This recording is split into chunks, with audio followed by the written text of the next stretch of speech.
निरंजन अलख निरंजन। जय गुरुदत्त जय गिरनारी। अलख निरंजन जय गुरुदत्त जय गिरनारी। अलख निरंजन अलख निरंजन। ओम नमो नारायण। जय गंगा मैया, जय बद्री विशाल। अभी इस वक्त हम बद्री विशाल के अर्थात बद्री धाम के तीर्थ में हैं और पहली वीडियो मैंने बोला था संतों के भी हम दर्शन कराएंगे। संत तो बहुत सारे हैं, लेकिन एक लोक प्रसिद्ध भी संत हैं और देश दुनिया में छाए हुए हैं। बाबा बर्फानी के नाम से प्रसिद्ध हैं। इनका नाम स्वामी अमृतानंद गिरिजी महाराज है और यह पायलट बाबा महाराज जी के शिष्य हैं।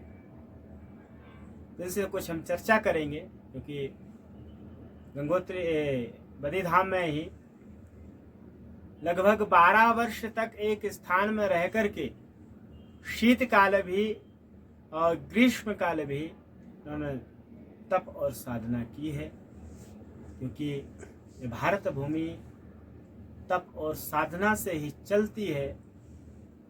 उसी के प्रभाव से, संतों के प्रभाव से यह भारत भूमि हमेशा पवित्र होती आई है।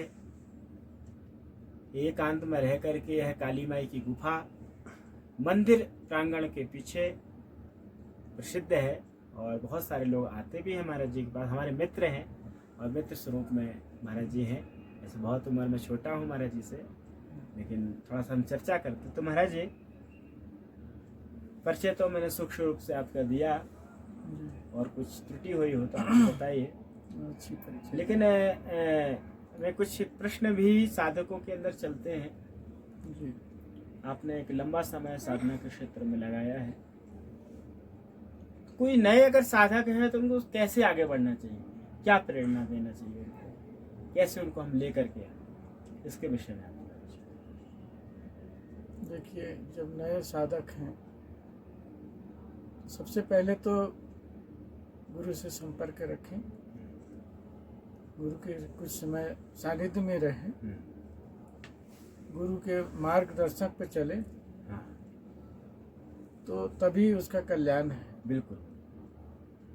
नए साधक का पता नहीं चलता है कैसे भजन करना है, कैसे साधना करना है, कैसे तपस्या करनी है।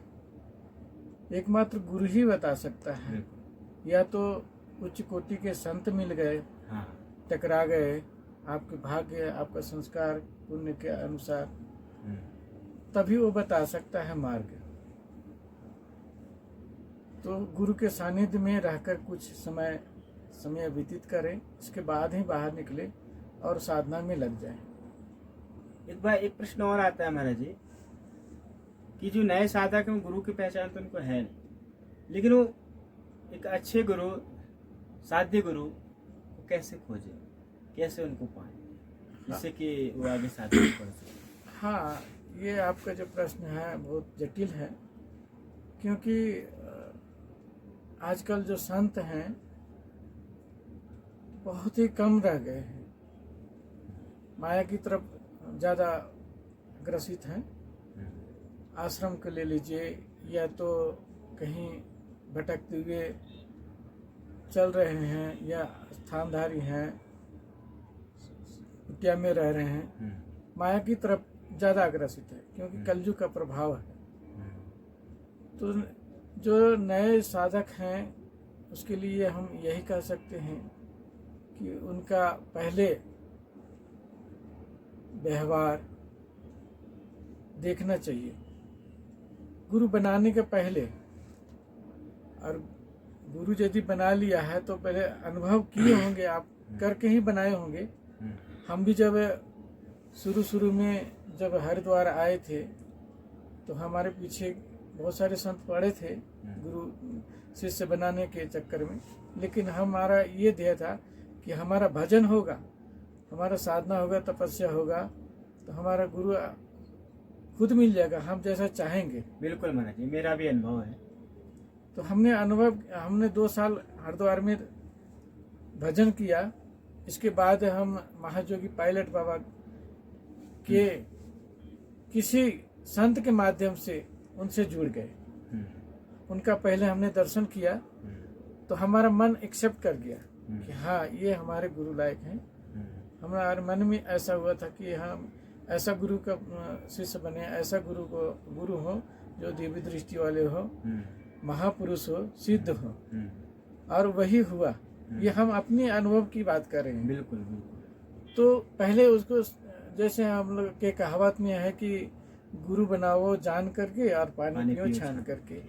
तो पहले समझें कि कैसा है उसका व्यवहार, कैसा है, कितना तपस्या साधना है, क्या करते हैं क्या नहीं है, तभी उसका गुरु धारण। लेकिन कुछ लोग ऐसे भी मिलते हैं महाराज जी कि साधना के मार्ग में आगे बढ़े, कोई गुरु मिल गया, गुरु बना ले, क्योंकि एक भावना है हमारी भारतीय संस्कृति में, बिना गुरु के हम भजन नहीं करना चाहिए, ऐसा बोलते हैं। हाँ। लेकिन गुरु बनाने के बाद में पछताते हैं।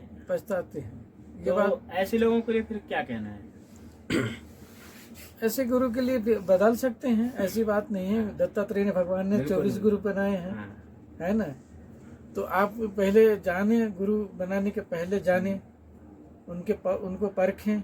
मैंने तो बहुत सारे गुरु बनाए, आपको भी गुरु बनाए। ऐसा नहीं है, ये तो आपकी भाव है, आपका प्रेम है, आपका श्रद्धा है हमारे प्रति, जो इस तरह से आप हमारे साथ मतलब प्रेम भाव से आते हैं, मिलते हैं, बातें होती है, ये अलग बात है, श्रद्धा की बात है। आप हमारे प्रति, आप हमारे मित्र के समान हैं, एक संत भी हैं, और बड़े आप साधक उच्च कोटि के हैं, साधना करते हैं।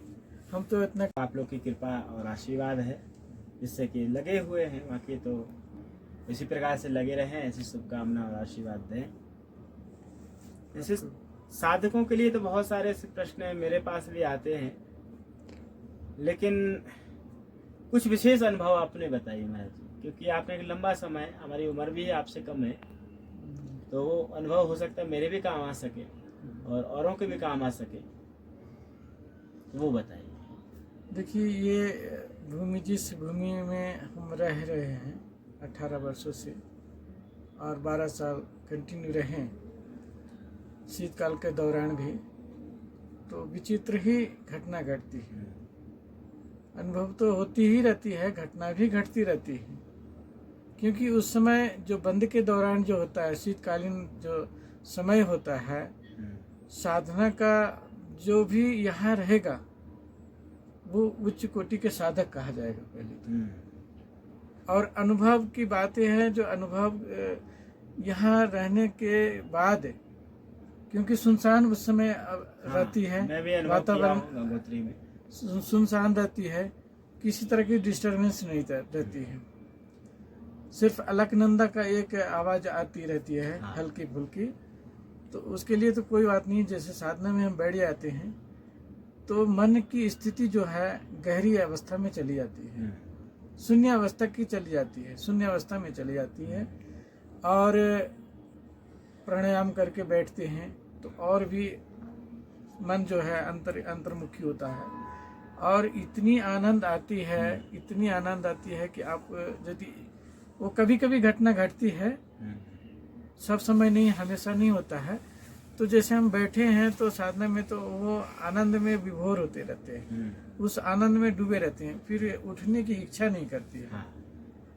तो वो बहुत बड़ी बात है कि जो हम ऐसे दिव्य स्थान है, जो शिव जी का क्षेत्र है, तपोभूमि रही है शिव माता पार्वती और भोलेनाथ की, तो ये इसका जो यहाँ ये जो भूमि है बहुत अधिक वाइब्रेशन है, ऊर्जाएं अधिक है, जिसके कारण यहाँ साधक संत सामान्य साधक मतलब ठहर नहीं पाए, हर तरह के रहते हैं, नहीं रहते हैं हर तरह के, लेकिन साधक से लेकर सिद्ध तक के रहते हैं और हैं, आज भी हैं। अच्छा महाराज जी, जैसे हमने भी सुना है कि शीतकाल में कुछ दिव्य शरीर में भी कुछ सिद्ध आते हैं, भ्रमण करते, आपको दर्शन हुए कभी? नहीं, ज्योति के रूप में आते हैं, ज्योति का रूप दर्शन होते हैं। और किसी तरह की आवाज़, जैसे हम एक बार ऐसा सुने कि पुलिस वाले रहते हैं यहाँ मंदिर का 2-3 कर्मचारी, तो उन लोग ताश खेलते हैं, वो लोग क्या करेंगे, वो हो जाते हैं, तो बच्ची की आवाज़ आई उन लोग को कि डिस्टर्ब, मतलब शोरगुल मत करो। दूसरे दिन हमें वो पुलिस वाला बताया कि ऐसी सी बात है महाराज जी, क्या बात है, क्या हो सकता है। मतलब देखिए, ये दिव्य क्षेत्र है, देवी देवताओं का स्थान है। यहाँ शोरगुल, क्योंकि देवी देवताओं का जो समय होता है बंद के दौरान, शीतकाल के दौरान ही मतलब विचरण करते हैं। अदृश्य रूप में ज्यादातर रहते हैं। यक्ष है, किन्नर है, अप्सरा है, गंधर्व है, ये सब सिद्ध ऋषि मुनि जो है, उसमें वातावरण शुद्ध, बहुत ही पवित्र हो जाता है, शुद्ध हो जाता है, और किसी तरह के डिस्टरबेंस नहीं होता है। तो उन लोग विचरण करते हैं, देखते हैं कौन है, कैसा है, क्या है। तो उन लोग की नज़र से हम छिप नहीं सकते हैं, वो देखते हैं, सब हमें सब देखते हैं। कभी ज्योति के रूप में आए हैं, कभी आवाज़ आ गया, तो वो बच्चे बोले, इस तरह से बोला, तो हम बोला कि उसको बोला कि देखो लक्ष्मी जी आई हैं, लक्ष्मी जी हैं वो। और आप लोग को वार्न किया है कि मतलब डिस्टर्ब मत करो, शोरगुल मत करो। तो यहाँ तो ये ऐसा क्षेत्र, ये क्षेत्र ही है, सिद्धों का क्षेत्र है, संतों का क्षेत्र है, देवी देवताओं का क्षेत्र है। यहाँ नारद जी पूजा करने आते हैं। शीतकाल के दौरान नारद जी भगवान के सेवा में रहते हैं, ऋषि मुनि रहते हैं, देवी देवता लोग, यक्ष किन्नर को लोग रहते हैं यहाँ। तो यहाँ उस समय बहुत ही अलौकिक घटनाएं घटती है। हम 3 बजे स्नान करने जाते थे, हमारा नियम रूटीन था, चाहे कितने भी बर्फ हो, हम तब तक कुंड में जाते थे सौर ऊर्जा का लालटेन लेकर के, क्योंकि अंधेरा, पानी और बिजली नेटवर्क सब कट हो जाते हैं बंद के पहले ही, बंद के दौरान। तो हम लाइट लेकर जाते, तो कुंड पे स्नान करने जाते थे। तो कभी आवाज़, जैसे कोई है नहीं, सुनसान है, तो कभी हम कुंड में स्नान करने गए, तो कभी पानी में छपका जैसे लगा, कभी कुछ आवाज़ हुआ, तो थोड़ा भयभीत सा हो जाते। पर वो कोई ऋषि मुनि आए, तपस्या, वो मतलब स्नान करने आए, कोई देवता आए, स्नान करके गए। हमें तो उतना पहुँच नहीं है देखने की, वो अंतर्चक्षु अभी है नहीं जो देख सकते हैं। वो तो साधना, हम लगे हैं तपस्या में, साधना में लगे हैं, तो वो उस चीज़ को हम देख नहीं पाते हैं, लेकिन सूक्ष्म रूप से विचरण करते हैं, दर्शन तो होते है। क्योंकि वास्तव में है, बहुत सारे संतों ने भी बताया। मैं ये तो नहीं कहूँगा कि मुझे भी अनुभव हुआ, लेकिन हो सकता है मेरा भ्रम भी हो सकता है, लेकिन सब महाराज जी का मान सकता हूँ, क्योंकि लंबा समय इन्होंने रहा है और बहुत अच्छे अनुभव महाराज जी ने व्यक्त किए, साधकों के लिए भी संदेश दिया। तो कभी भी आप अगर आते हैं बद्री विशाल मंदिर के पीछे काली माई की गुफा, बर्फानी बाबा स्वामी अमृतानंद गिरी के नाम से आप पूछ सकते हैं, दर्शन कर सकते हैं। साधु नाम दर्शनम पुण्यम स्पर्शनम पापनाशनम। अगर साधु का दर्शन भी अगर वो हो जाए पुण्य है, और अगर साधु का प्रेम से स्पर्श हो जाए तो हमारे समस्त पापों का नाश हो जाता है। इसलिए साधुओं के दर्शन के लिए अवश्य आएं और इस पुण्य धारा का लाभ लें। अभी तक के लिए जय बद्री विशाल, जय गंगा मैया, जय